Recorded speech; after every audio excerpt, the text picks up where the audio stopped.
Bankless Nation, it is the second Friday of November. David, tell them what time it is. Oh, it's bull market time, Ryan. It's a bull market. It's a bull market. It's This also... is, David. What's up?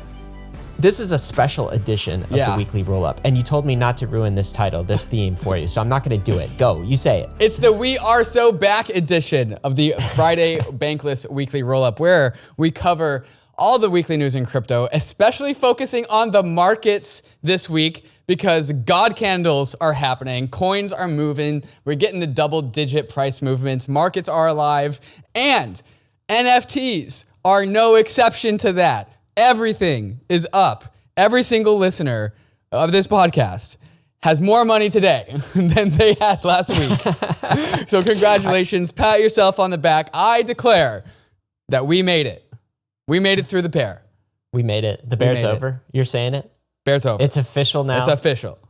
All right. Well, so everybody is up on the week except for those few fiat Except for the maximalists. short sellers who are idiots. Well, do you think any fiat maximalists and short sellers listen to Bankless? How dare they? God, Just they hate offend listens. Hate views, hate listens. Guys, in addition to the markets, though, we got a few other questions that we're asking. I'm going to rattle them off. Did BlackRock just file for a new spot ETH ETF? Is Near moving to Ethereum? Did Elizabeth Warren apologize for lying about crypto? I bet you can guess that last one. There's so many questions today. There's a lot of excitement going to the episode. David, before we get in, want to shout out our friends and sponsors over at Linea. They are inviting the Bankless Nation to go on a voyage. This is a DeFi voyage, a crypto voyage, because they have a new ZK EVM that you absolutely have to check out if you want to pioneer the frontier. David, tell them about Linea and what is the voyage? The voyage is 6 weeks of 10 ways of activity, 10 core tasks, some optional bonus tasks as well, with over 60 DeFi apps all to engage with. Why would you engage with them? Well, you know the points mechanism. Friendtech did this. They're giving out points. Linea XP, Voyage XP. It's like a game. Non-transferable ERC20 token that you accrue for going on the Linea Voyage.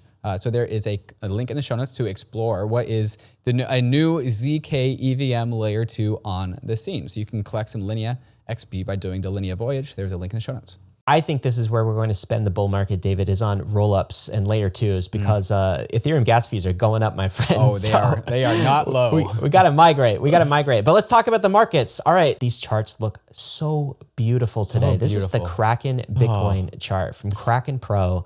And look at this candle up, this big green candle, followed by a candle down a little bit. But I'm still happy because it's still up. All right. Tell me about this candle. What's going on? What's the price on the week? Yeah, Bitcoin started the week at 34,600, trying desperately to get its head back above 35,000 and not fall resistance to that, not fall back down. And then it just like blasted through right before we started recording, touched $38,000, going from right below $35,000 where it's been all week to $38,000. It is now at the time of recording at 36,500. So coming back a little bit, but 36,500 is real nice.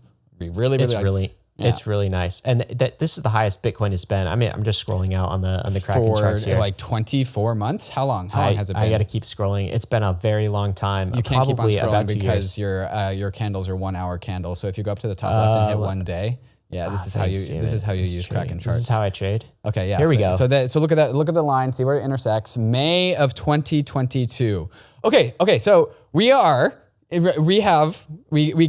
the FTX liquidation. Bitcoin replaced that pretty early in early 2023, and then halfway through 2023, we erased the Three Arrows Capital liquidation. So Three Arrows Capital is now in a distant memory. Those are no longer relevant parts of the market. And we are in process of finalizing the removal of the Terra Luna dump, which happened in May of 2022. We are almost there. I think if we just get maybe up to back, if we hold $38,000, Terra Luna is in the rearview mirror. It's also this season where you're going to start to get text messages from your friends and family. I already have. Yeah. You have? Oh, my very dormant crypto chat that was dominant throughout 2020 and 2021 is now like we're back, baby. I'm very thankful because this is a couple of weeks before American Thanksgiving. And it's always sad to have to face your family during a crypto bear market. And they're like, how you doing? How's that podcast that you have? Like, how's the industry going?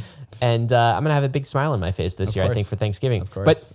Speaking of smiles, I'm smiling looking at this chart. This is the ETH price chart at Kraken Pro. Once again, what are we looking at? Yeah, ETH starting the week at $1,800. Literally 1800 is where we started, up 13%, maybe 11% now. We touched $2,500. We are now down to $2,000 at the time of recording, up 11-ish%.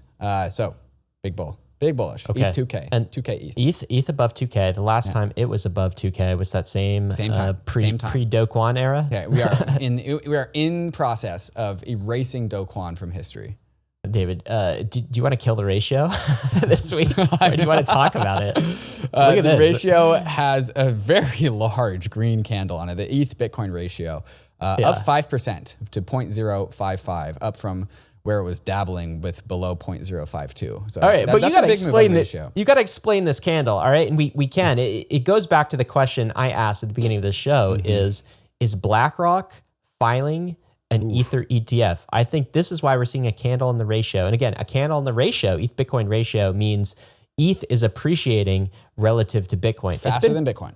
It's been down. The ratio's down been is hit hard. an understatement. It's been down bad. Slaughtered. There is hope here for David's ratio trade. Let's talk about crypto market cap. What are we looking at? Total crypto market cap. Total crypto market cap, 1.45 trillion. Man, that is accelerating in how fast it's. Remember when we were just like moving at 0.01 trillion every single week? Yeah. And this week, I think we moved by like 0.1 trillion, like $100 billion added to the market cap just in the last week or so. We did indeed. That's pretty impressive. So this is another signal that we've beaten the bear market. David. Wait, before we move on, call the top of the crypto market cap at the top of the market. Do it. You want me to call right it? now? I want you to Do call it it. now? What's in my the head? number? Yes, in your head. What's the number? The highest number that we'll get to on CoinGecko. $13 trillion. 13 trillion? Sounds about right. Yep. So that's a 9 to 10x. That's an unlucky number though. I should say 12. Between 12 and 15. 12 and 15? I feel like that's safe. That's safe? I think a safe bet. I mean, it's bigger than the 15 is high. It's bigger than the .com bubble. Okay. But fiat was worth a lot less then. Dollars were worth a lot less. And assets are now worth a lot more because where else are you going to put your money? Right. So I think that's where we could get this cycle. Above 10 anyway. Man, listen to me. I keep hedging. The more I talk, the more I hedge. Value locked in DeFi. This is up to all-time highs as well. On layer twos. Oh my God, I said DeFi. Ryan. That was last bull market. Bring me back to 2023. We don't care about in DeFi as much as we care about value locked on layer twos. And this is what, David? $12.8 billion, shooting up like almost $3 billion in a 2-week period. New high. I know. New high. Speaking New highs all around.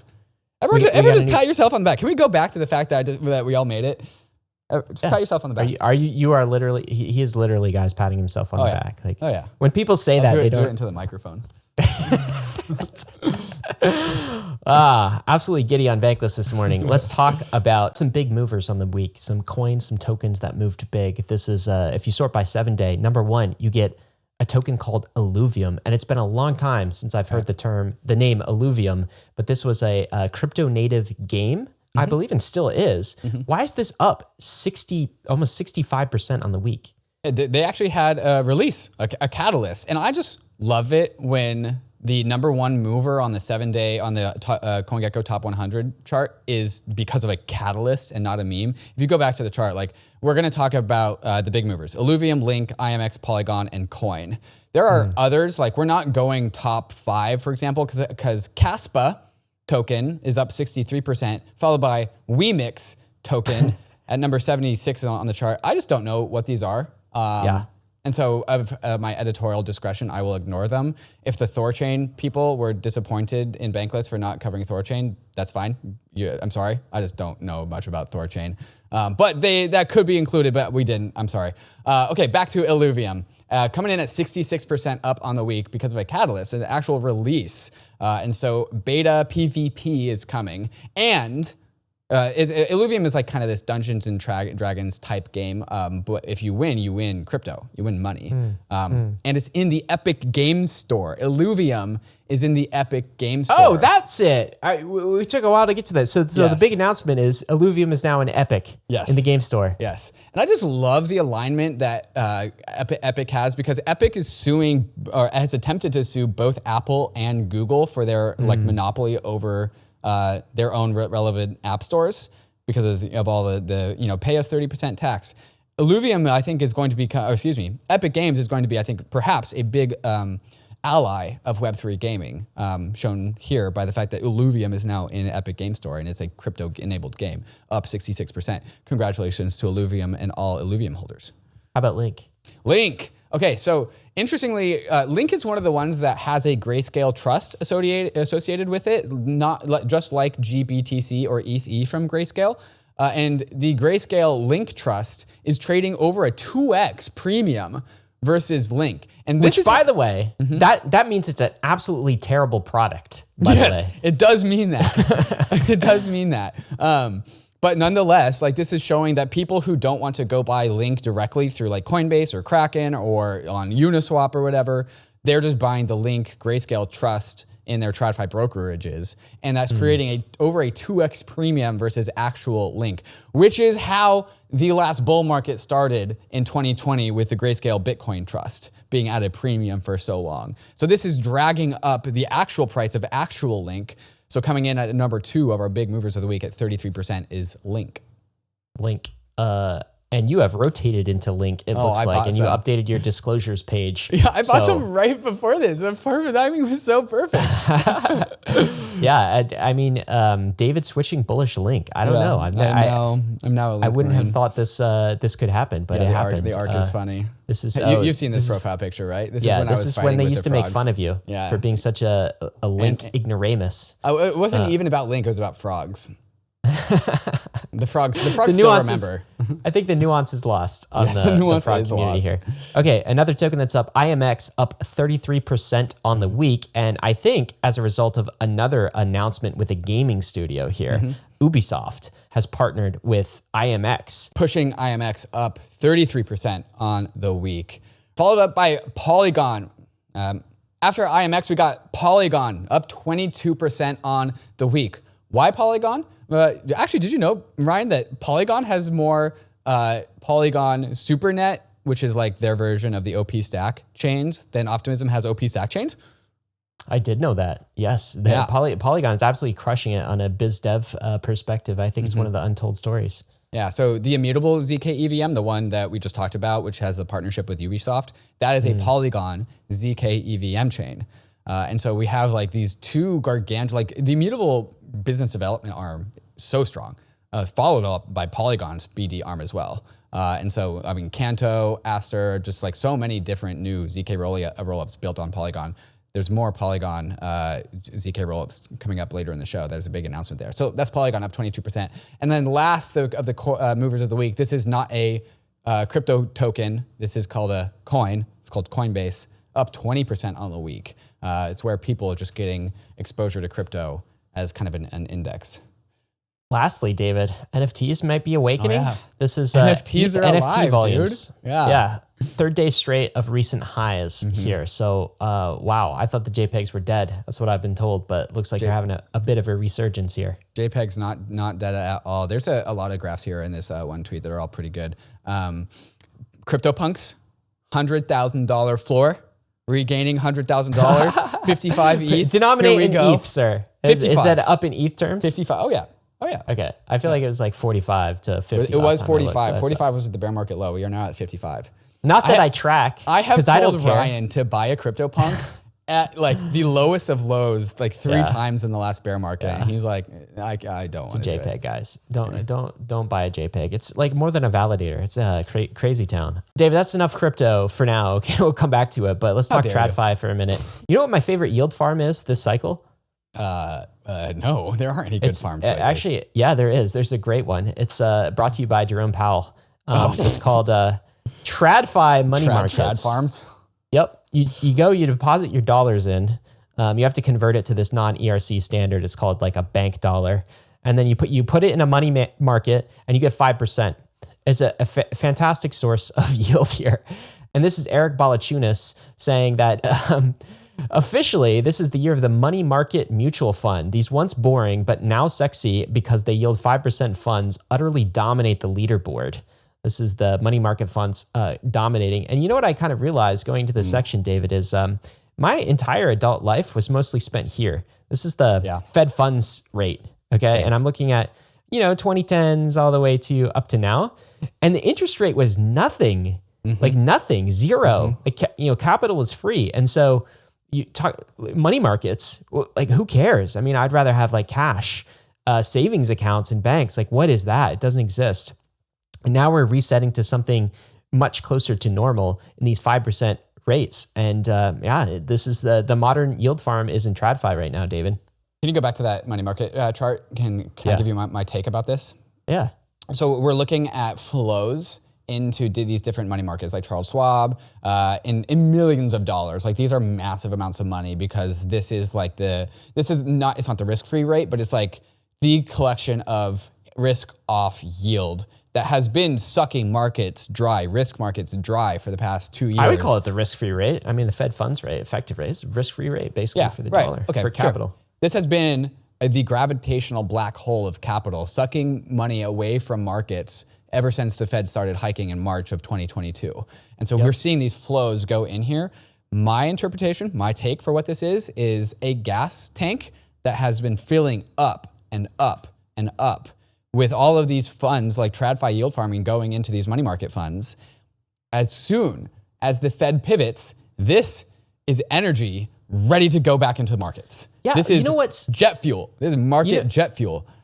But you know what's so interesting about this is I would have expected that a Fed fund rate above 5% would have brought about financial like Armageddon. Basically, all of the liquidity in all of your other assets, your stocks, your crypto, and that sort of thing would have been sucked in. All of these dollars would have been sucked into that 5% It was Armageddon for crypto, bro. I don't know where you've been. I don't know. That just felt like another bear cycle. Yeah, that's because you had exposure to ETH, but everything else got decimated. I guess so. But I mean, stocks are up. What's interesting is now we have high interest rates and we have money market yield farms and assets are appreciating. Yeah. Maybe I'm just in and we haven't even tapped to the money market jet fuel yet. We don't even have the pivot, Ryan. Well, speaking of not tapping things here, Bitcoin has not tapped its next halving, which is going to happen pretty soon here. We're a matter of months. I think this happens in April of next year. The halving again. What are we looking at? This is kind of an interesting chart. Explain this to us. Yeah, so we're looking at the Bitcoin price as it approaches the halving. And so like there's like 4 lines here and it's every time it's a 4-year cycle, right? And so at the end of a 4-year cycle, the line ends at the right and then it resumes on the left at the price, that's a higher price. And so of course we are at the line at the top approaching the halving. But I think really just the thing I wanted to talk about with this particular like image is just like the lines on the left part of the halving are flat. And the lines on the right part of the halving are up. 3 for 3. 3 for 3. And this is log scale. This is log scale. This is log scale. So like it's up more than it's perceived.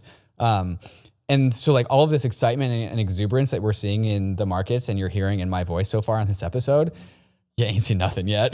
No, this is just crypto native exuberance. The crypto natives know that the bear market's over that assets are like what's going to happen. We can extrapolate this line. Mainstream doesn't know this yet. Right. They get excited on the right side of this line here when things are starting to go up bigly. Yeah. David, we got some more things over 100K sooner rather than later. David, we got some more things to talk about today. What's coming up? Coming up next, we got a BlackRock filing a spot ETH ETF question mark. Is Near becoming an Ethereum layer 2? Also, question mark. Is Kraken getting a layer 2? Kraken the exchange? Also, question mark. We got some I hope we get some answers. Yeah, we'll see. I don't know. No promises on the answers, but we'll talk about that, all of that and more as soon as we talk to some of these fantastic sponsors, one of which might be getting a layer 2. Maybe. But until then, we'll continue complimenting them on their beautiful charts. Thanks to Kraken. Let's go hear from them right now. Kraken knows crypto. Kraken's been in the crypto game for over a decade, and as one of the largest and most trusted exchanges in the industry, Kraken is on the journey with all of us to see what crypto can be. Human history is a story of progress. It's part of us, hardwired. We're designed to seek change everywhere, to improve, to strive. And if anything can be improved, why not finance? Crypto is a financial system designed with the modern world in mind. Instant, permissionless, and 24/7. It's not perfect, and nothing ever will be perfect. But crypto is a world-changing technology at a time when the world needs it the most. That's the Kraken mission, to accelerate the global adoption of cryptocurrency, so that you and the rest of the world can achieve financial freedom and inclusion. Head on over to kraken.com/bankless to see what crypto can be. Not investment advice. Crypto trading involves risk of loss. Cryptocurrency services are provided to U.S. and U.S. territory customers by Payward Ventures Inc., PVI, doing business as Kraken. Are you launching a token? Is it already live? How are you managing the legal and tax for providing token awards for your team? TOKU simplifies everything about managing token grant compensation, and you can get started with them for free. You'll have access to top-notch legal and tax support to handle the distribution and management of tokens for your team. TOKU caters to every step in the process, from user-friendly legal templates for granting tokens to tracking vesting periods and calculating withholding taxes. TOKU understands every grant structure, token purchase agreements, restricted token awards, restricted token units, token options, and all the other ones. TOKU is already simplifying this today for leading companies like Protocol Labs, DYDX Foundation, MENA Foundation, and many more. You can learn more about how TOKU can help you streamline your token management and get started for free. Visit TOKU at toku.com/bankless or click the link in the description below. ARBITRUM is accelerating the Web3 landscape with a suite of secure Ethereum scaling solutions. Hundreds of projects have already deployed onto ARBITRUM 1 with a flourishing DeFi and NFT ecosystem. ARBITRUM Nova is quickly becoming a Web3 gaming hub, and social dApps like Reddit are also calling ARBITRUM home. And now, ARBITRUM Orbit allows you to use ARBITRUM's secure scaling technology to build your own Layer 3, giving you access to interoperable, customizable permissions with dedicated throughput. All of these technologies leverage the security and decentralization of Ethereum and provide a builder experience that's intuitive, familiar, and fully EVM compatible. Faster transaction speeds and significantly lower gas fees. ARBITRUM empowers you to explore and build without compromise. Visit arbitrum.io, where you can join the community, dive into the developer docs, bridge your assets, and start building your first app on ARBITRUM. Is BlackRock filing an Ether ETF? That is the question. Well, we don't know for sure, but we do know they took an absolutely massive step forward, David. They filed for a trust in Delaware. They're doing it. We don't know that they're doing it. We don't have 100% confirmation, but like, come on, they're doing it. David, look what happened to Cointelegraph, okay? When they tweeted a rumor. Bankless will not be the new Cointelegraph, not under our watch here. Okay, can you explain the nuance about why we are but aren't getting it? No, I was going to throw that to you. You do it. Oh, damn it. Explain the nuance. Okay, so Summers Things on Twitter says, iShares Ethereum Trust has just been registered in Delaware. iShares, that's a BlackRock product. For context, BlackRock's iShares Bitcoin Trust was registered in a similar manner 7 days before they filed the ETF application with the SEC. Details below. I didn't totally understand this tweet out of the box, which is why I enjoy our good friend Eric Balachunas, who just basically told us what this means. And that is, BlackRock has made the first step towards filing for a spot Ether ETF, just confirmed on the website myself. So he's basically saying the ball's rolling. And why would BlackRock stop at not? What does BlackRock do first and foremost? They sell ETFs. They're making their spot Ether ETF. And also, when we had Eric on the show, he was like, oh yeah, as soon as we get the spot Bitcoin approved, like Ether's following inside of half a year. He said, how long did he say? Half a year? Yeah, he said by June, by basically summer is a good estimate. So by January, we have Bitcoin, and by June, we have Ether. Maybe faster. I have a mountain scheduled for both of these things. It could be faster. So yeah, you know what, David, I don't think it's it's not an exaggeration. This is what's happening. It's just look, this is an official iShares Ethereum Trust filing in Delaware. That is step one. 7 days after they did the exact same step with Bitcoin, they actually officially filed with the SEC. So next week at this time, we might be talking about their official filing of the Ether ETF with the SEC. By the way, we should maybe get an update on some of these things. The SEC has apparently opened talks with Grayscale about converting their GBDC trust to a spot Bitcoin ETF, which will be great. That will be like, man, that is the final sign that the bear market, if you were looking for a final sign that the bear market's over, this product really like wrecked us last time. Yeah. And to get this product made whole, basically, that's just I don't know, that has some symbolism to me. I'll keep on saying it. When this happens, we get tens of billions of dollars recapitalized into the pockets of our fellow comrades, market participants. And so when you get more capital in people's hands, that's just bullish. It's just bullish. It's just bullish. There's no other explanation. A re-estimate on the timeline, James Seifert, who is the guy to go to, we still believe there's a 90% chance by January 10th for spot Bitcoin ETF approvals. But if it comes earlier, we are entering a window where a wave of approval orders for all the current applicants could occur. Okay, I just want everyone listening to this to know is like 90% chance is what analysts are saying by January, but it actually could happen anytime between now and then. So I don't know. Like, you have a choice. If you were planning to buy Bitcoin or Ether, you have a choice. Are you going to make those actions before the Bitcoin and Ether ETF or after? Right. That is the choice that everyone has to make who's listening to this. Come on, imagine the market participant who's like, I don't know, it might not get approved. It's a sell the news event. Man, it might be, but event. Look at this. Look at the trend lines. Whatever. People fixate on the wrong time horizons. I'm not going to convince anybody. Let's talk about the next thing, David, which is Near becoming a layer 2, at least a Validium layer 2 on Ethereum? This is a tweet from Sandeep of Polygon. What are we looking at here? The answer is yes.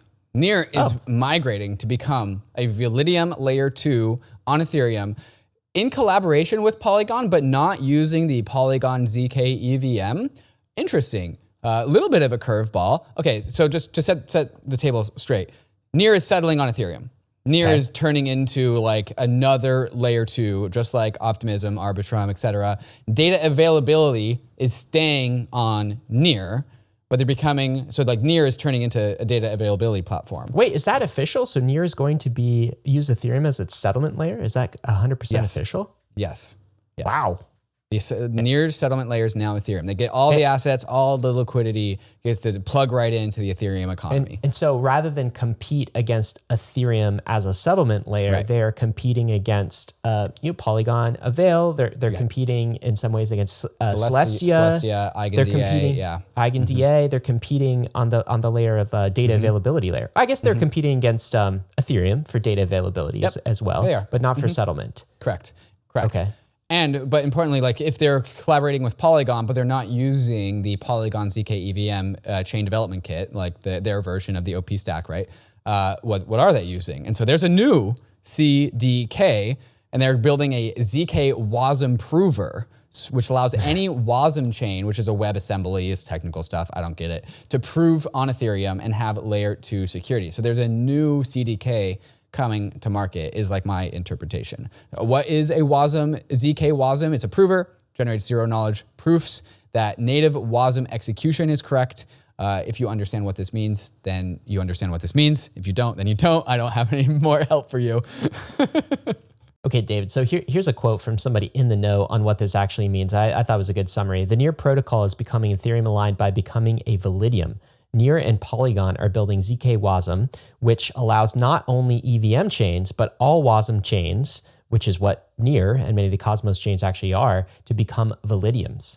And so for Polygon, this means all of these chains that we're talking about, they'll connect to an aggregator layer, and that layer provides a unified liquidity and interoperability to all of the chains in the Polygon ecosystem. So in a way, it's basically like Near just joined the Polygon superchain.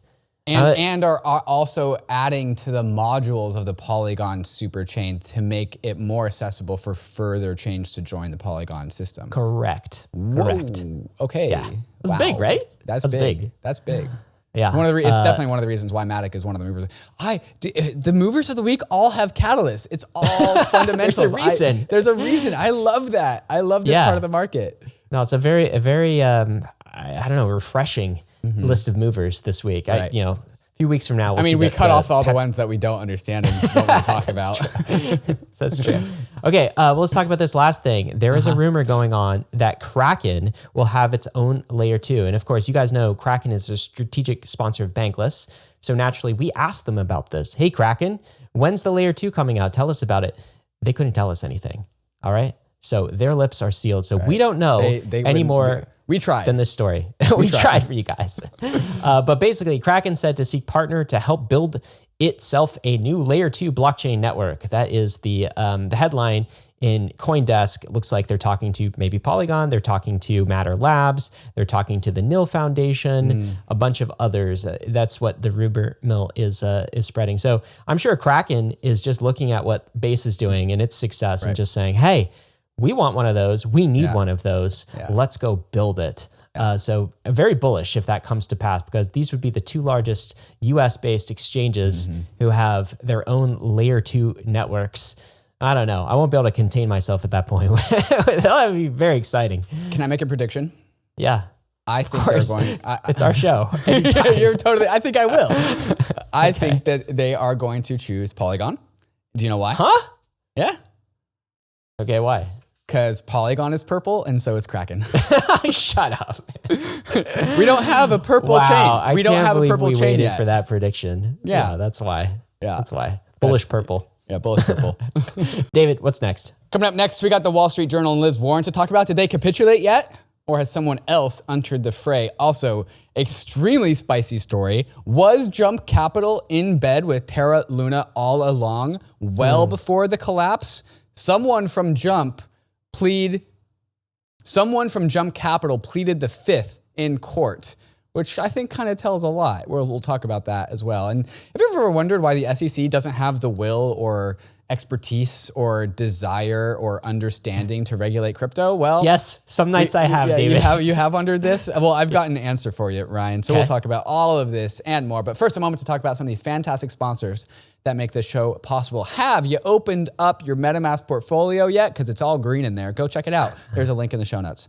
MetaMask Portfolio is your one-stop shop to navigate the world of DeFi. And now bridging seamlessly across networks doesn't have to be so daunting anymore. With competitive rates and convenient routes, MetaMask Portfolio's bridge feature lets you easily move your tokens from chain to chain using popular layer 1 and layer 2 networks. And all you have to do is select the network you want to bridge from and where you want your tokens to go. From there, MetaMask vets and curates the different bridging platforms to find the most decentralized, accessible, and reliable bridges for you. To tap into the hottest opportunities in crypto, you need to be able to plug into a variety of networks, and nobody makes that easier than MetaMask Portfolio. Instead of searching endlessly through the world of bridge options, click the bridge button on your MetaMask extension or head over to metamask.io/portfolio to get started.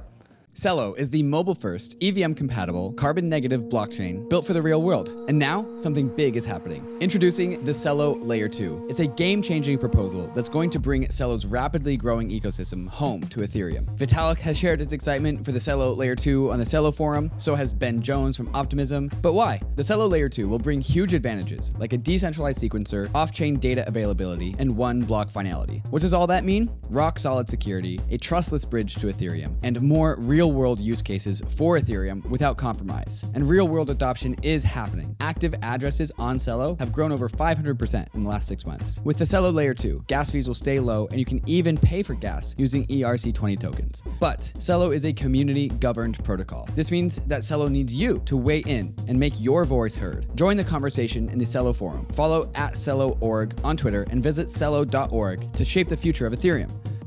You know UNISWAP, it's the world's largest decentralized exchange with over $1.4 trillion in trading volume. You know this because we talk about it endlessly on Bankless. It's Uniswap, but Uniswap is becoming so much more. Uniswap Labs just released the Uniswap mobile wallet for iOS, the newest, easiest way to trade tokens on the go. With the Uniswap wallet, you can easily create or import a new wallet, buy crypto on any available exchange with your debit card with extremely low fiat on-ramp fees, and you can seamlessly swap on Mainnet, Polygon, ARBITRUM, and Optimism. On the Uniswap mobile wallet, you can store and display your beautiful NFTs, and you can also explore Web3 with the in-app search features, market leaderboards, and price charts, or use Wallet Connect to connect to any Web3 application. So you can now go directly to DeFi with the Uniswap mobile wallet. Safe, simple custody, from the most trusted team in DeFi. Download the Uniswap wallet today on iOS. There's a link in the show notes. This is our third week talking about this story because it's a big freaking deal. Okay, Wall Street Journal, originally they posted a story, a fallacious story with facts in air quotes,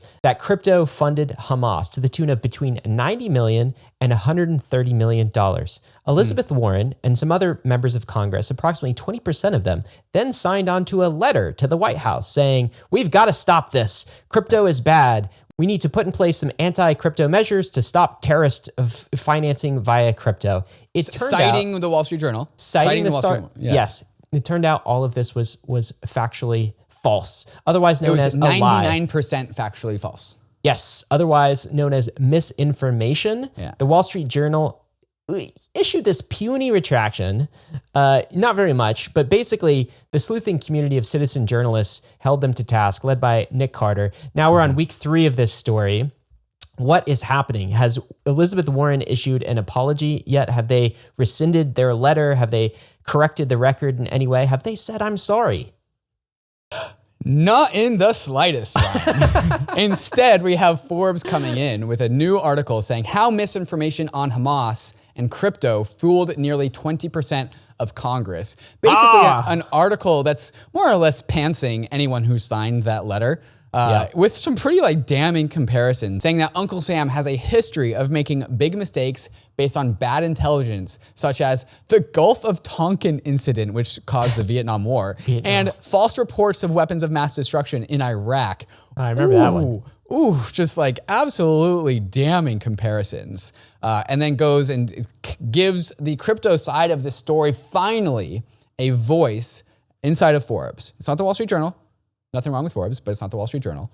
But at least we are having alternative views express truth in mainstream media. So tip of the hat to Forbes.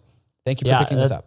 That's great. I think they picked it up, by the way, on the back of citizen journalists who helped. But thanks to Forbes for broadcasting this message. It's absolutely fantastic. Here's a tweet from Brian Armstrong. Elizabeth Warren in Wall Street Journal spread misinformation on crypto and got caught red-handed. The moment has passed, but the voters won't forget. I certainly won't forget. It was just a blatant lie, and it still hasn't been corrected. And just a big shout out to Nick Carter, who just pulled some massive amounts of just determination and motivation to make this really clear and easy for Forbes, and the author at Forbes who wrote this article, Sam, to just underhand hit Sam the article with all the data that he needed. So I think the whole entire industry owes Nick Carter a big ol' thanks. Yeah, it's the great thing about this is all of the data is public. It's on the blockchain. You can go look it up yourself. And it's no accident that Nick is the one doing this, and he actually founded a blockchain analytics company called Coinmetrics that analyzes this very Nick data. Carter, bro. We got an open blockchain, okay? We can tell when people are lying. David, some not great news out of Opensea. Opensea let go 50% of their staff during the last week. Here's a thread from Devin Fisner. Here's a tweet thread from Devin Finzer, the CEO, saying they're making some big changes today. I think the long and short of this is NFT market has been down, obviously, from the heady highs of 2021. Blur is also taking a significant amount of volume and liquidity from OpenSea. So they needed to make some cuts and they needed to change their strategy. I think that's what's going on here. And this is not only reflected in the employee numbers, David, it's also reflected in the market cap, the valuation of OpenSea, which of course is a private company. Right. But we have some reports that the stake in OpenSea, so the value of OpenSea is down by about 90% from its highs. So they did raise a decent amount of capital at the absolute top of the market. They raised they raised at a $13 billion valuation, a Series C, where they raised $300 million at a $13 billion valuation. Today, for the secondaries, on the secondary market, OpenSea is going for around $1 billion, which, I mean, for the right buyer, could be a good buy, right? Yeah. And it's not, when you hear down 90%, I mean, look at the public crypto tokens. I mean, many of them have been down 90%, particularly with exposure to the NFT market. I think this is the bottom for NFTs. Bottom for OpenSea. Bottom for OpenSea as well. Bottom for NFTs. We're already seeing volume come back. Excitement's coming back. And like Blur's taking a lot of the market share, but I think the transition from OpenSea to Blur in terms of NFT volume is a transition of maturity of NFT buyers and sophistication, because that's why Blur was built. OpenSea is meant as top of funnel consumer, like 100%. Casual collectors, and those people who stayed around in crypto and stayed in the NFT community sharpened their teeth and got more sophisticated and needed Blur's tools that they had to offer. But when NFT markets come back, they're going to OpenSea. Yeah, I think normies will come back to OpenSea. 100%. And the UX is becoming easier as well. So you wanted to highlight this feature, David. Tell me about it. Yeah, so this is OpenSea Pro, which is OpenSea's answer to Blur. So not only are they going to probably likely get the top of funnel attraction for all future NFT buyers for this future bull market, but they have this OpenSea Pro endeavor, which is also trying to get the more sophisticated NFT traders to stay trading on OpenSea. And so they also they had this tweet thread about the announcements, and I wanted to bring out number 3, where they say bridging is no longer an odyssey. Your first cross-chain swap is only a few clicks away. The new bridge and swap feature lets you kill 2 birds with one stone, bridge tokens to other chains, and swap them for different ones, all with a single flow, thanks to Socket.tech. Socket.tech is a bridge aggregator, DEX aggregator. It's basically an order router optimizer for connecting all of the disparate layer 2s in this one seamless integration. So what do you want? What asset do you have on what layer 2, and where do you want to go, and with what asset? Doesn't matter. All of that is obfuscated.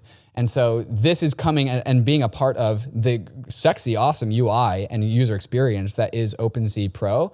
And all of the many, many chains that was presented to people in 2021 is just going to be obfuscated. And that's coming. And OpenSea Pro is not the only people that have integrated Socket.tech. Coinbase Wallet are doing the same. Last week, we talked about instant swaps between, on the Coinbase Wallet, between ARBITRUM and the Ethereum Layer 1 and I think Polygon. That was also Socket.tech. And so like there's this narrative that like Ethereum Layer 2's fragment liquidity and fragment composability, and out of the box, they do right now. That's true. And the amount of juice that's left to squeeze for the refragmentation, the recomposability of layer 2s, I think the market is totally underserving that. Yeah, I agree. I think that's actually where our scalability limitation is now. It's no longer block space. We have loads of cheap block space. Now it's user experience, UX, and solutions like this really fix it. If you think about all of the websites that are out there, and the average user of a website, they don't have exposure to any of kind of the networking equipment or the data center. They don't see the network routers behind the scenes that are routing their traffic from one place to another.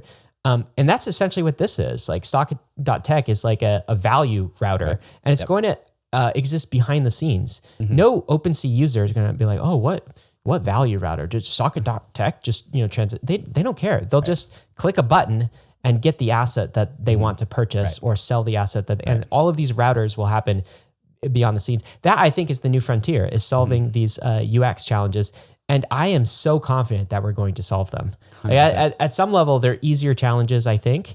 Maybe I'm speaking out of turn here, but I think they're easier challenges than the first challenge that we had to surmount, which is the block space availability and cost problem. Supply, yeah, for sure. Yeah, supply problem. For sure. And the cool thing about Socket Tech is that using it it's a synonymous UI, user interface, as Uniswap. It is the same thing. It's assets, and then it also have a chain. And so we know how awesome the Uniswap UI is. Okay, Jump Capital, their crypto division, Jump Crypto, might have been more engaged with Terra Luna, involved with the Terra Luna ecosystem than we thought. Now, this has actually been a conversation I've heard in a number of different circles of mine, where the MEV and the yield and just the arbitrage opportunities that newer ecosystems like Terra, it was just like magnet to Jump, because they are experts in this. They're building the Solana Fire Dancer client because they're high frequency trader experts. They know how to do the whole high frequency trading thing. And so there was speculation that Jump was just all over the Terra Luna ecosystem because, I mean, it was just a place where retail was being able to be inefficient, and they were able to eke out those inefficiencies. Lots of money to be made. Lots of money to be made. Lots of MEV, lots of sandwich attacks, lots of extraction. This is why I kind of have a gripe against Jump as an organization. Anyways, the SEC has probed whether the president of Jumped Crypto has engaged in a secret agreement with Do Kwon during What? Terra USD's collapse. So the context here is that the SEC alleges that Kwon, of course, Do Kwon, perpetrated a fraudulent scheme to the tune of $40 billion through unregistered securities, Luna and UST. But now SEC has turned their eye towards Jump.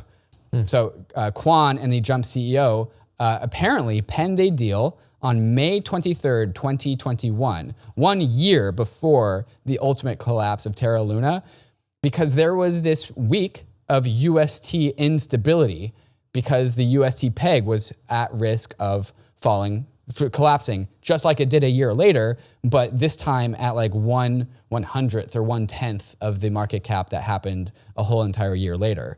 So the terms of this deal were that Jump would help restore the weak UST peg by purchasing a bunch of UST off of the market and become like market makers and restore the peg. In exchange, Kwon would amend Jump's Luna loan agreement and lift the vesting conditions. Basically give favorable terms to Jump. Ability to dump Luna tokens. It's just like Jump was like, hey, we'll protect the peg, we'll restore the peg, but give us a ton of Luna. And market makers have traditionally have like these agreements with tokens where they have just like option agreements and just basically ways to gain exposure. And Jump was like, okay, lift all the vesting conditions on the tokens that are locked up for us. Just remove the options and just give them to us. And so there's a quote here from the article. To incentivize and reward Jump for its manipulation of the markets for UST, Kwon agreed to modify the party's prior agreement and instead unconditionally convey to Jump more than 61.4 million Lunar tokens at a greater than 99% discount from their then current market price. Jump later resold these Luna tokens into the market at a staggering profit of $1.28 billion. And so my interpretation of these events is that when once upon a time Terra wasn't so big, it was smaller than it was in 2022. This was May of 2021. And the token, the UST stablecoin, was about to lose its peg. And then here comes Jump Crypto, basically with a cornered Do Kwon, and it was like, we will defend the peg, we will save your project, but give us $1.28 billion of Luna tokens so we can dump it into the market. And Do Kwon did it. Yes. It wasn't worth 1.28 billion at the time, but that was the net effect. But basically, Jump Crypto got Luna tokens in order to defend the peg at that time, right? And I don't know, that it seems like that should have been open and transparent. Right. Like people should have known about that. And also, here's the thing: bunch of retail lost a lot of money. Yeah. Hundreds of millions of dollars, billions of dollars. Jump Crypto got to keep its 1.28 billion in profit. They didn't have to hold the Luna tokens. It'd be one thing if they held the Luna tokens all the way up and then all the way down, and all boats rose together and then all boats sank together to the depths of the ocean. That is not what happened. They got out. They exited 1.28. That's what this case is alleging right now. And if so, that is, that is some sharky behavior. It's super sharky. And okay, so like to put on my pro Jump Crypto hat, like Jump Crypto is about to come in, put capital at risk to defend the peg. And so they need to be compensated for that risk. And so that's why they got to have like the unvested Luna. Was that an equal fair trade? Was that an equal transfer of risk? Or was this extremely sharky behavior that also perpetuated a system that was fundamentally unsustainable to only increase more than 10x in size? I think something like 50x in size from A to B, from 21 to 22. And then ultimately it just collapsed later, taking a bunch of retail down with it. In the court, during the questioning, the Jump Crypto, who is this? What is the name? Kavan Karia, invoked his right to resist self-incrimination in his response 9 times by pleading the 5th. And so they said that I plead the 5th. Huh.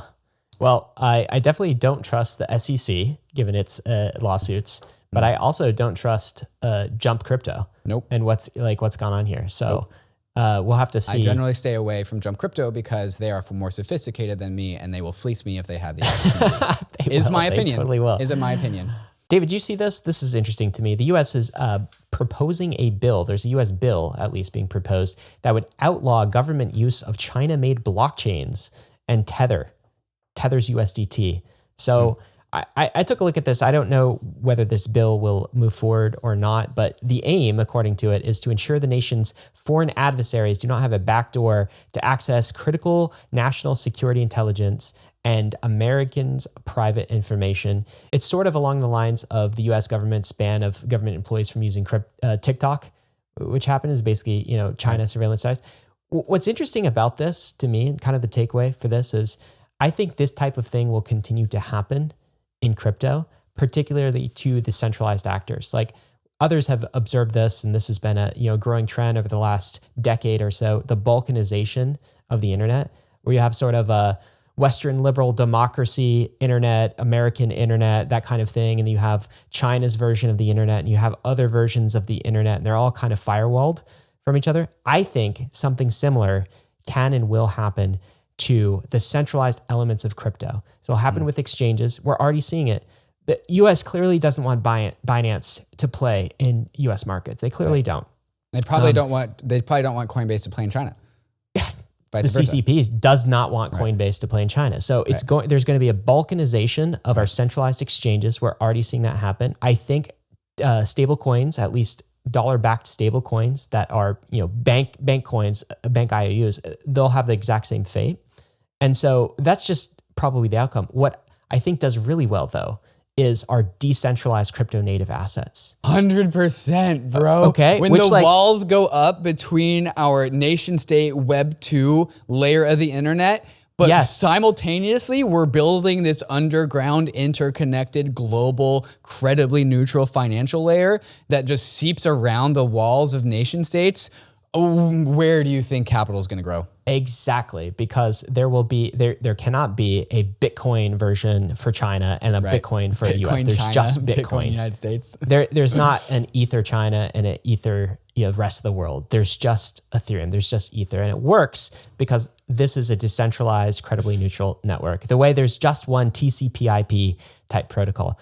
Anyway, that was my observation coming out of this. This balkanization will affect crypto as well, but only on the centralized side, and it's probably bullish for our most decentralized crypto native assets. David, you want to talk about the SEC here? They're having trouble hiring crypto experts. You want to explain to us why? Yeah, so the SEC needs to know about crypto. They know this, and so they're trying to hire crypto experts because they need to know about crypto. And so it turns out that they're actually having trouble hiring crypto experts because there's a rule, tiny, small, little condition for working with the SEC. That if you work with the SEC, you must sell all of your crypto. Ryan, we need someone in the industry to go work for the SEC on behalf of crypto to do good crypto policy, but they have to sell all their crypto. Who do you think is going to go? So I the volunteer job description. Someone else. The job description is basically like, hey, crypto experts, do you know all about crypto? Have you been in the industry for like 5 years? Like, do you know? Do you understand the fundamental catalyst of Bitcoin and Ether and why they attract value? Come to the SEC, which hates your entire industry, and you'll get a government salary. And before you do, by the way, you have to sell all of the assets through which you've researched over the years and have some upside in. Like, who's going to answer that job description? It's just, it's crazy. I feel like there's like, we can solve this problem with coordination. Is there like a Moloch DAO that we can spin up where like we volunteer someone and we will promise them, we'll all put in money into the Moloch DAO and they will get those crypto assets in like 5 years? That person would have to be like a double agent, because this is all a pretext for what the SEC is really trying to accomplish, which is they want to find crypto experts who hate crypto. They know a little bit about crypto, but also hate it and do not hold it. That's what they're actually filtering for, David, which is the most insidious part here. I think we can find a mole. Can we find a mole? I mean, Gary Gensler regulates the stock market, does he not? He shouldn't own stocks. I don't know what Gary Gensler does other than be an influencer. He shouldn't own securities then. I mean, as what if do you think he does at work all day? I don't know, David. Gary, if you're listening, come on the Bankless podcast. He definitely first listens question. to Bankless. What do you do? He's like, are those Bankless boys talking about me? I got to listen to the weekly roll-up. David, we got a meme of the week. We're ending this episode a little bit earlier. This is the new show format here. Where we're slimming this down for you. So we present the news in this episode. Now we got a meme of the week. Before we go to the meme of the week, can we talk about, let's just break the fourth wall and talk about that. Can you pull up the show that we did? Okay, so what is missing from this Bankless weekly roll-up? It is questions from the nation, it is takes of the week, and it is what David and Ryan are bullish about. We are unbundling the weekly roll-up, which has gone on for way too long. Once upon a time, we attempted to make it a 45-minute show, and now it has definitely been like over an hour and 20 minutes most of the time. So now there's a weekly Wednesday show called Bankless Takes. We went back and forth about what we were going to call that. We settled on Bankless Takes. If you have a better name for us, I will pay you money. I'll try and convince Ryan for that to come to the Bankless Treasury, but I'll do it myself. And so we're doing the weekly Bankless Takes, which we are trying to get under 35 minutes. We did it under 43 minutes yesterday. We'll try and get it under 35 minutes, which means this show, if I wasn't going on this fourth wall rant, would have ended at 55 minutes. So we are unbundling the takes and the questions. We're basically the Twitter content stuff, and we're putting that into a weekly show that comes out on Wednesdays, probably. And that makes the weekly roll-up shorter and adds a new show, and both of these things are just much more manageable. Yep. So there you go. Well, on Wednesdays, it's our take show, just raw opinions, and the roll-up will continue to be markets and news. Just straight news, straight facts. Straight news. Giggles. Opinionated facts. Let's be honest. Opinionated facts. What are we doing here? Meme of the week. David, this is a fantastic lesson. This is, in my opinion, the secret to winning the bull market. Do you want to hear what it is? Tell me. Do nothing. That's what you have to do, because you will overtrade. If you trust your instincts, you will overtrade, you will FOMO, you will chase pumps, you won't beat the market. So the best thing you can do on the left curve and on the right curve is buy the market and do nothing. Do nothing. Does that resonate with you, David? It absolutely does. One of the themes that we have talked about is bull market goggles, bull market drunk. You've got to set up your plan. If you are planning on selling at the top of the market, you need to think about that. Well, actually, yesterday, because the bull market just started. So, like, you're all this exuberance, you're already a little drunk right now. You're a little drunk. Did you hear my excitement at the beginning of this episode? It's because your boy's been drinking. Metaphorically. Drinking those charts. Metaphorically. And so, like, you are now no longer as sober as you were a few weeks ago. And so if you are not prepared for that, you need to reflect, become zen. Did you just take a screenshot of your portfolio? Did you just like look at your net worth? Okay, that's fine. That's great. Be zen, like make a plan. Don't get too drunk. Understand that you are now under the influence, because that's what this phase of the market is. The party has started. Yeah. Feels good though. Feels good. It does feel good. At the beginning phase, it feels good. Feels good. Yeah. The coming up phase. We're in the come up. I'm going to end with risks in a minute, but a few disclosures. David and I are investors in Socket, and I am an advisor for Polygon. Both David and I hold lots of crypto assets. You can find all of them on the bankless.com/disclosure site. It's always a link in your show notes. Let me end with the risks here. You know them well if you've been listening to Bankless, and here we are headed into a bull market. So it's worth reinforcing. Crypto is risky. You could lose what you put in, but we are headed west. This is the frontier. It's not for everyone, but we're glad you're with us on the Bankless journey. Thanks a lot. Woo!